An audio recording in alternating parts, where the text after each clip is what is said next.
नमस्कार दोस्तों, अनुभव की सीढ़ी के सभी दर्शकों व श्रोताओं को मेरा प्यार भरा नमस्कार। दोस्तों, आज पुस्तक चर्चा में हम बात करेंगे एक कहानी संग्रह पगडंडी से सड़क तक। इस कहानी संग्रह के कथाकार हैं काजल पांडे जी और ये संग्रह अमन प्रकाशन कानपुर से इसी वर्ष यानी वर्ष 2024 में प्रकाशित हुआ, जिसका मूल्य मात्र 300 रुपये है। काजल पांडे जी ने एमए इतिहास और बीएड करने के उपरांत अध्यापन कार्य से वो जुड़ी, परंतु बाद में दिल्ली विश्वविद्यालय के मेडिकल कॉलेज में प्रशासनिक पद पर नियुक्त हो गई। आपके इससे पूर्व 4 कहानी संग्रह प्रकाशित हो चुके हैं। दूसरा गौना, अपराधिनी, सुबह की तलाश में, सारो, लाली और इन संग्रहों के पश्चात ये अभी आपका ताजा कहानी संग्रह पगडंडी से सड़क तक प्रकाशित हुआ है। आपकी रचनाएं देश के विभिन्न प्रतिष्ठित पत्र पत्रिकाओं में निरंतर प्रकाशित होती रहती हैं। लेखन के अतिरिक्त देशाटन आपको बहुत पसंद है। आपने देश विदेश की यात्राएं की हैं और हमेशा जरूरतमंद लोगों की सहायता को आप तत्पर रहती हैं। महेश दर्पण जी ने इस कहानी के फ्लैप में लिखा है कि कहानी अंततः अपने कथ्य के कारण ही याद रह जाती है। इस दृष्टि से देखें तो कथाकार काजल पांडे के पास विराट कथानुभव है। वह देखने, सूंघने, स्पर्शने और परखने में अनुभूति सजग है। स्त्री पुरुष संबंधों का विपुल संसार हो या परिवार के अनंत जीवंत कथा कोण, यह कथाकार सहज अंदाज में अपनी कहानी कहने की कोशिश में नजर आती हैं। संग्रह की कहानियां बदला, अंतहीन, अपहरण, अंतर्द्वंद, बेगुनाह, पगडंडी से सड़क तक, दुबई प्रवासी, जेब कतरा, नौकरी, कदम कदम बढ़ाए जा, एक्सीडेंट इत्यादि कहानियों का कथ्य कथाकार ने प्रायः जीवन के टुकड़ों से ही बुना है। महेश दर्पण जी का मानना है कि काजल पांडे के कथाकार की विशेषता है कि उनके पास उपन्यास के कथ्य हैं, किंतु वह उन पर कहानी भर से संतोष कर लेती हैं। आत्मग्लानि जैसी कहानी हो या गुल्लक कहानियां पढ़ने के बाद मन में ये बात आती है कि काश रचनाकार कुछ और डूबकर पार उतरी होती। दर्पण जी के इस कथन से मन में यह उम्मीद अवश्य बंधती है कि काजल पांडे जी आगे भविष्य में उपन्यास लिखने की दिशा में अवश्य आगे बढ़ेंगी और साहित्य की दुनिया को और अधिक समृद्ध करेंगी। दोस्तों, आज मैं इस कहानी संग्रह में संग्रहित एक छोटी कहानी, जो कि संग्रह के शीर्षक कहानी भी है, उसका पाठ आपके समक्ष रखती हूँ। इस वर्षों में मैं कहां से कहां पहुंच गई। देखते देखते कितना कुछ बदल गया था। अब तो इतना भी समय नहीं कि किसी शांत माहौल में कुछ पल रुककर अपने उस वीरान ही सही लेकिन स्वच्छ सुंदर अतीत को देख सकूं। वर्षों पहले एक रात कोई भटका हुआ थका मांदा राही जो शक्ल सूरत से भागा हुआ कैदी जैसा लग रहा था, मेरी शरण में आया था। कई दिनों तक पेड़ों की छाया में छुपा बैठा रहा था। दिन भर खाने पीने की तलाश में भटकता और रात वहीं पोटली सिर के नीचे रख सो जाता। आसपास घूमते हुए झाड़ियों को उखाड़ टेढ़ी मेढ़ी पगडंडी बनाता जाता और 8-10 दिनों बाद उसे उस पगडंडी पर दूर चलता देख मुझे अपने नए रूप का एहसास हुआ था।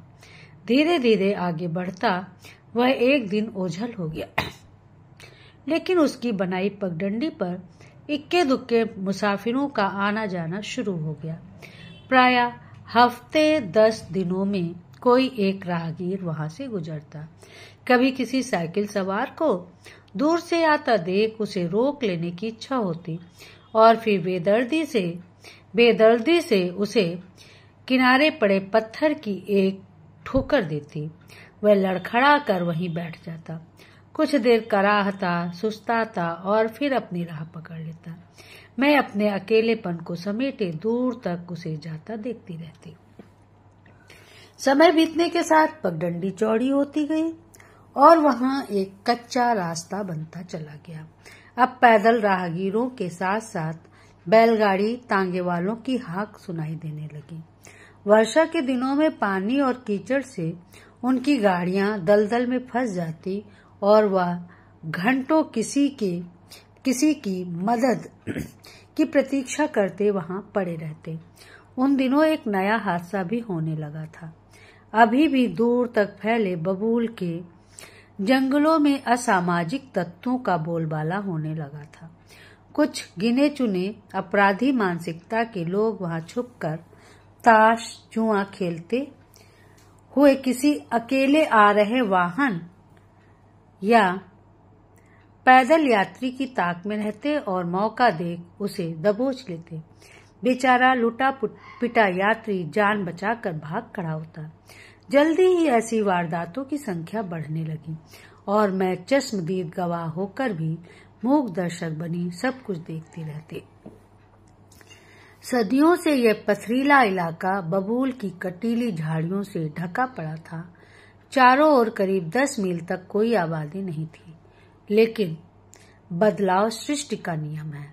2-3 महीने बाद मेरे दोनों ओर फैली कटीली झाड़ियों को काट नई चौड़ी पक्की चमचमाती सड़क रूप दिए जाने की योजना बनने लगी थी। 1 दर्जन मजदूरों के साथ 2-4 बड़े बाबुओं ने हर दूसरे दिन वहां चक्कर लगाना शुरू किया।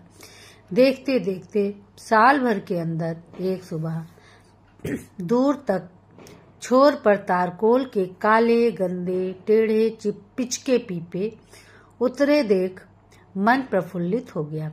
अगली सुबह अंधेरे ही 4-6 ट्रकों ने किनारे रोड़े उतारने शुरू किए। फिर तो महीनों वहां रौनक रही। सुबह से शाम अंधेरा होने तक बड़ी फुर्ती से काम चलता रहा।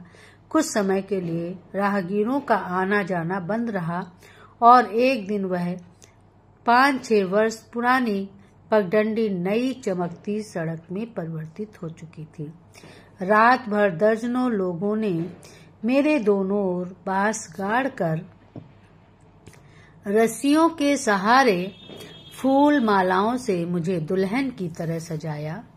दोनों ओर दूर तक पानी का छिड़काव किया।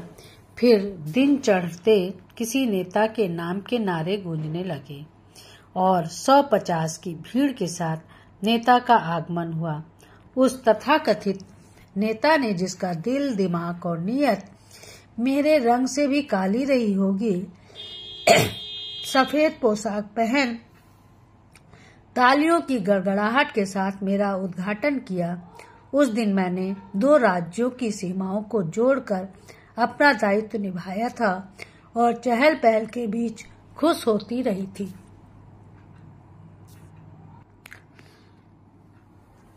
हफ्ते बाद ही एक सूनी दोपहर भयंकर गर्जन ने चौंका दिया। एक ऊंचा सरियों से लदा ट्रक तेज गति से निकल गया था। उस ट्रक को दूर तक जाता देख यह ध्यान नहीं रहा कि यह गर्जन किसी के टकराने से हुई होगी। 2 जवान लड़के हवा में 5 फीट उछलकर जमीन पर औंधे पड़े थे। उनमें एक अब भी कराहते हुए कभी एक हाथ उठाने की कोशिश करता 2-3 घंटे तक मदद की आस में छटपटाता रहा था। कई घंटे यूं ही बीत गए और फिर वह अभागा शांत हो गया। दूसरे नवयुवक की सुध तो तब मिली जब शाम को चील कौए आसपास मंडराने लगे थे।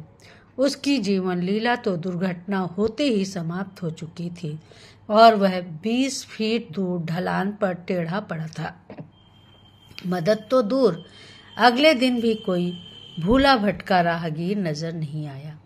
तीसरे दिन किसी बैलगाड़ी वाले ने हवा में फैली बदबू को महसूस कर शहर पहुंच पुलिस को खबर की थी और जब तक पुलिस आई दोनों नवयुवकों के 20% हिस्से से जानवर और पक्षी अपनी भूख मिटा चुके थे।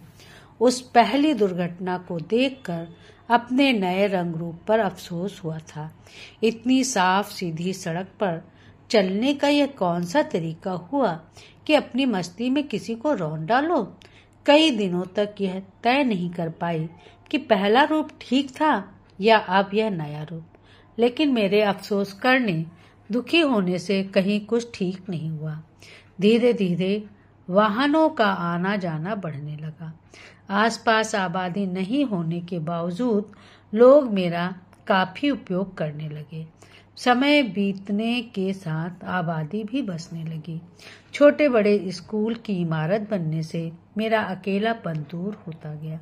मेरे दोनों ओर बिजली के खंभे लगने शुरू हुए। अब रात देर तक वाहन आसानी से आने जाने लगे थे।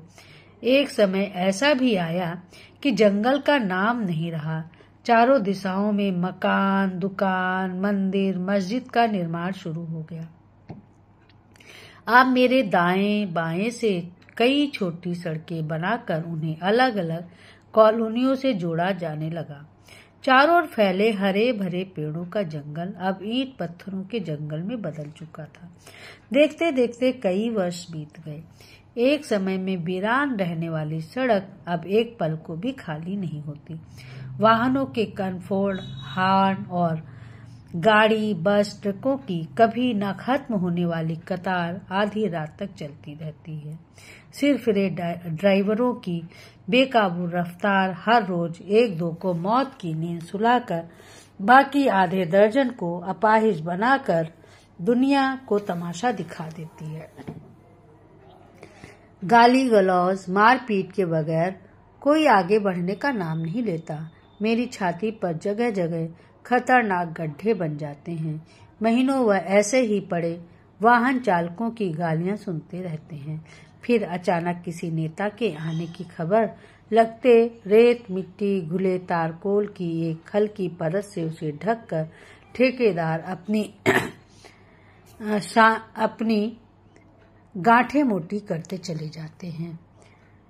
जनता की सुविधा के लिए अब यहाँ 5 किलोमीटर फ्लाईओवर का निर्माण करवाने की योजना है। आज नेताजी के कर कमलों से उसकी नींव रखी जा रही है। 3 घंटे से अधिक हो गए, जाम खुलने का कोई आसार नहीं दिख रहा है। सैकड़ों की संख्या में विभिन्न वाहनों की रेल पेल बढ़ती जा रही है। धूल, मिट्टी, धुएं के गुबार से सांस लेना मुश्किल हो रहा है। मेरी छाती अब और बोझ उठाने की हालत में नहीं है। खुले स्वच्छ वातावरण में सांस लिए मुद्दत हो गई है। काश मैं एक बार फिर वही पगडंडी बन जाती जिसके दोनों ओर पेड़ों की छाया में किसी थके मुसाफिर को कुछ क्षण रुककर सुस्ताने का आनंद दे पाती। दोस्तों, ये थी कहानी पगडंडी से सड़क तक। इसे मैं ये पाठकों को, श्रोताओं पर इस विचार को छोड़ती हूँ कि वो विचार करें कि पगडंडी का कौन सा रूप आपको पसंद आता है, पगडंडी या सड़क।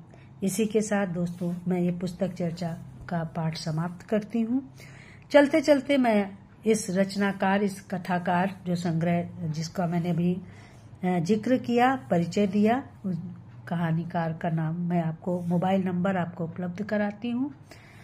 नंबर नोट कर लीजिए, 9625000782। नंबर एक बार फिर सुन लीजिए, 9625000782। दोस्तों, एक नई चर्चा के साथ हम फिर आपसे मिलेंगे। तब तक के लिए नमस्कार। और हमारे इस चैनल को सब्सक्राइब करना, शेयर करना, लाइक करना, कमेंट्स करना ना भूलिए। आपकी प्रतिक्रियाओं की हमें प्रतीक्षा रहती है। हम फिर